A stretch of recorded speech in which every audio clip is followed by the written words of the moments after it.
শুভ সকাল। আসলে তীব্র সকাল, শুভ হবে কি না জানি না, তবুও বললাম। চন্দ্রিমায় হাঁটার পরে এমন একটি জায়গা পেলাম না যেখানে একটু বাতাস বা শীতল ভাব আছে। সব কিছু খুঁজে মনে হলো এখানেই একটু শীতল ভাব আছে, তাই এখানে বসলাম। আর প্রতিনিয়ত যেরকম 2-4টা কথা আপনাদের সাথে সকালে শেয়ার করি, সেরকম 2-4টি কথা বলার জন্য এখানে বসেছি। জানি না দেহ মন আত্মা কতটা প্রশমন থাকবে এবং সুস্থিরভাবে কথাগুলি বলতে পারবো, তবে চেষ্টা করব। আপনারা আমার জন্য দোয়া করবেন যেন আমি সুস্থ থাকি, আপনাদের সাথে সবসময় ভালো পরিবেশে শান্তিতে থাকি। গত রাতে ভাবছিলাম, যেহেতু আমি একটি নির্দিষ্ট ধর্মের অনুসারী, আমি আজ সাব্বাত দিন পালন করব।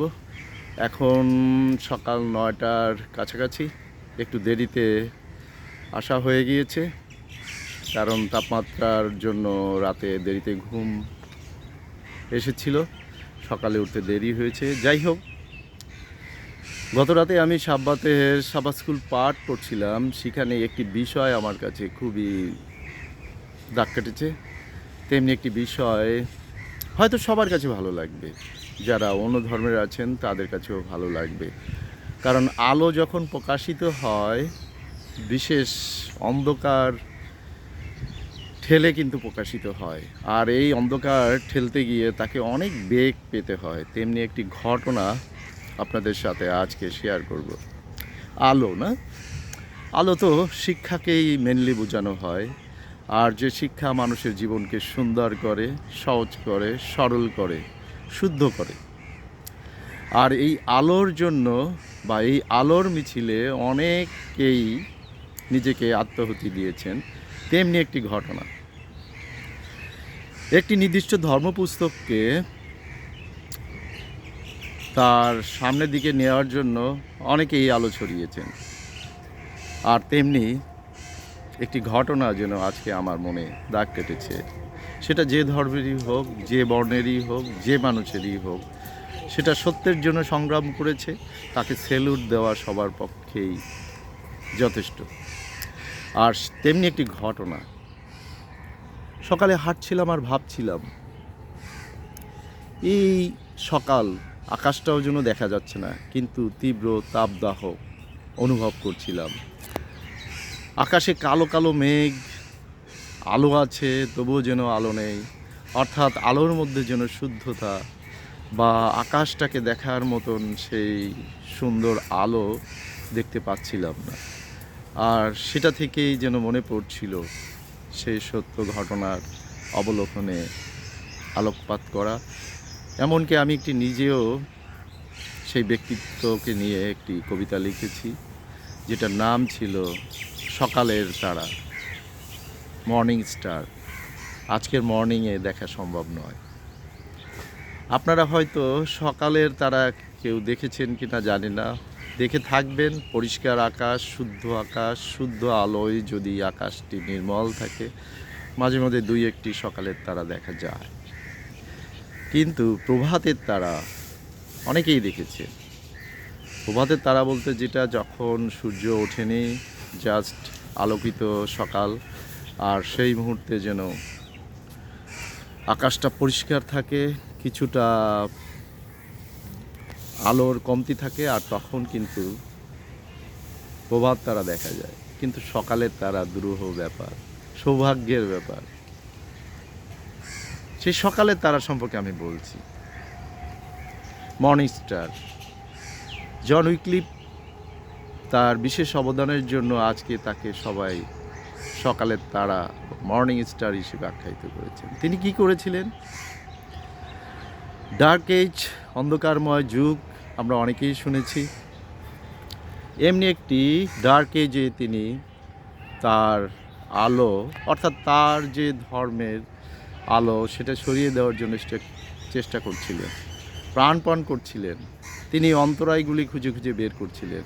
অন্তরা খুঁজে বের করতে গিয়ে তিনি দেখলেন ভাষাগত ত্রুটি বা ভাষাগত ব্যারিয়ার, সেটা যেন তাকে তার সত্যকে সমগ্র বিশ্বে পৌঁছে দিতে অন্তরায় হয়েছে। আর তিনি কি করলেন? তিনি গবেষণা, তিনি ম্যানেজমেন্টের সব অ্যারেঞ্জমেন্ট করতে শুরু করলেন, কি করে এটাকে সহজ সবার ভাষায় পৌঁছে দেওয়া যায়। কিন্তু সময়কালটি ছিল 1384। তিনি এই সময়টি, অর্থাৎ এখন থেকে প্রায় 700 বছর আগে, নির্দিষ্ট ধর্মপুস্তক, আমি যেহেতু খ্রিস্টান, বাইবেলে বর্ণিত দানিয়েলের পুস্তকে 12 অধ্যায় 7 পদে এই অন্ধকার যুগের কথা বলা হয়েছে, অর্থাৎ 1260 বৎসরের কথা বলা হয়েছে।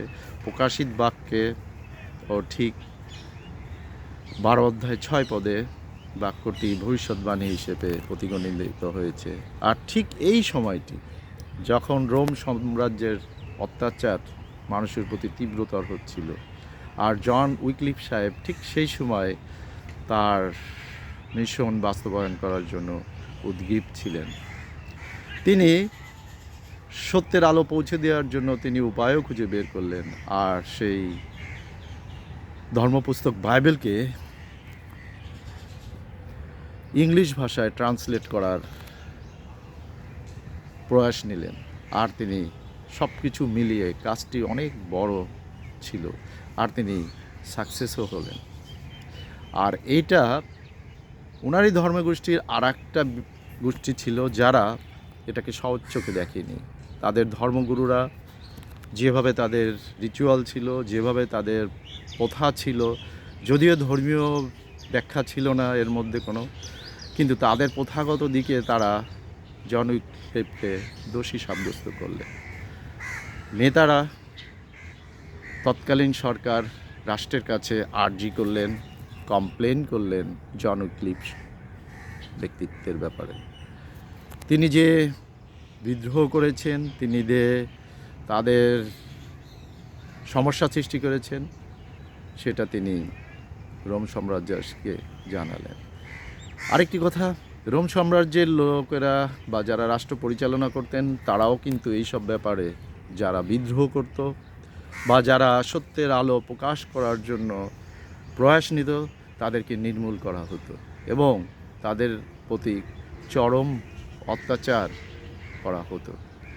আর এই আর্জি যখন রোম সরকারের কাছে গেল, তখন জন উইকলিফকে ডাকা হলো। তাকে বলা হলো, তুমি এই কাজ সঠিক করনি। কি দুর্ভাগ্য! আলোকে মানুষের কাছে পৌঁছে দেওয়া, সত্যটা জানা, এটা কি অপরাধ? আজকের দিনে হয়তো কারো কাছে এটা অপরাধ হবে না, কিন্তু তৎকালীন ডার্ক এজ যেটাকে বলা হয়, তখনকার ব্যাপারটা আলাদা ছিল। আর এই সত্যের জন্য তিনি দোষী সাব্যস্ত হলেন। ব্যাপারটা ছিল একটু দুরূহ, যে নির্দিষ্ট ধর্ম, খ্রিস্টান ধর্ম, সেটার মধ্যে যে প্রোটেস্ট্যান্ট ধর্মের কথা বলা হয় আজ, সেই প্রোটেস্ট্যান্ট ধর্মের জনক কিন্তু মার্টিন লুথার, জিরোম, জন উইকলিফ, যাদের কার্যের জন্য আজকে কিন্তু ধর্মপুস্তক সবার হাতে হাতে, সবার মাতৃভাষায় আমরা সহজভাবে পুরোহিতের ব্যাখ্যা ছাড়া পবিত্র সত্তায় ভর করে সত্যকে জানতে পারি, আর সেই সত্যের আলোয় আলোকিত জীবন করতে পারি।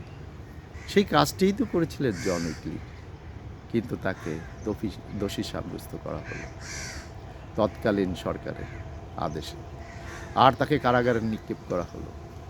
আপনারা হয়তো জানেন, পাশ্চাত্যের কারাগার পরিপাটি, সুন্দর, এবং তাদের যে হিউম্যান রাইটসগুলি আছে সেগুলি সব বজায় রাখা হয়।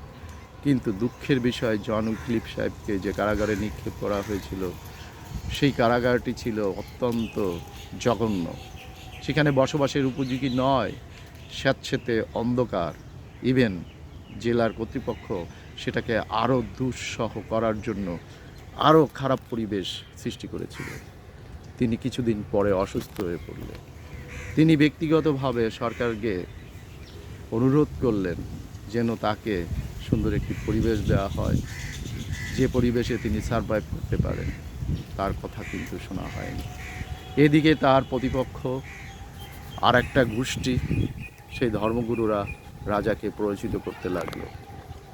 কারণ তাকে যখন বন্দি করা হয়েছিল, তার প্রতিষ্ঠিত গ্রুপ, মার্টিন লুথারের গ্রুপ, জিরোম, তাদের যে গ্রুপ, তারা ক্রমান্বয়ে বৃদ্ধি পাচ্ছিল এই সংবাদ শোনার পরে, জন উইক্লিফের অত্যাচারের কথা শোনার পরে।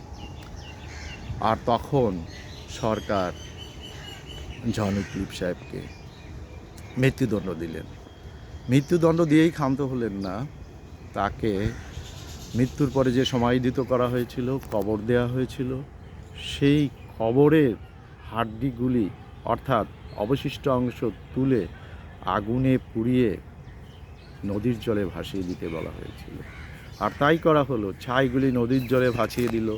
নদীর জলে ভেসে ভেসে সমুদ্রে গিয়ে পড়ে বিলীন হয়ে যাবে, হারিয়ে যাবে। তার বাক্য, তার সত্য আর যেন জনগণের কাছে পৌঁছাতে না পারে। কি অদ্ভুত একটি ব্যাপার জানেন।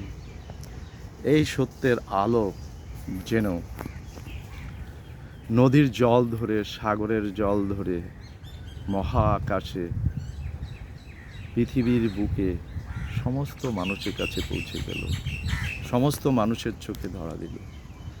আর তাই আজকে যারা আমরা বর্তমান খ্রিস্টান সম্প্রদায় রয়েছি, তাদের হাতে হাতে নিজস্ব মাতৃভাষায় ধর্মপুস্তক রয়েছে। আমরা নিজেরা নিজেদের মতন করে পড়তে পারি। কিন্তু কোনো একটি সময় এই ধর্মপুস্তক একটি নির্দিষ্ট ভাষায় ছিল। নির্দিষ্ট ব্যক্তি ছাড়া কেউই এটা পাঠ করতে পারত না। সুতরাং সেই জন উইক্লিফ সাহেবের অবদান কথা অনেক হয়তো জানে, অনেকেই জানে না। তার ব্যক্তিত্বের স্মরণে, তার ব্যক্তিত্বের অবদানের জন্য আজকে তাকে মর্নিং স্টার হিসেবে উল্লেখ করা হয়। আর সেই মর্নিং স্টার, সকালের তারা, অনেকের কাছেই কিন্তু দৃশ্যমান নয়। যারা অধ্যয়ন করেন, ইতিহাস ঘাটেন, তাদের কাছে মর্নিং স্টার দেখা সহজ হয়। সুতরাং আপনারা যারা আজকে 26 দিন পালন করবেন, যারা দিনটি সুন্দর করে শুরু করতে চান, আপনাদের কাছে সুন্দর সাব্বাত হোক, ব্লেসেড সাব্বাত হোক, হ্যাপি সাব্বাত হোক। এবং অন্য যারা আছেন আমার বন্ধু বান্ধব, অন্য বিশ্বাসী, আপনাদের প্রতিও আমার সেই শুভেচ্ছা রইল। আপনার দিনটি সুন্দর হোক, শুভ হোক, ভালো থাকুন, সুস্থ থাকুন। নমস্কার।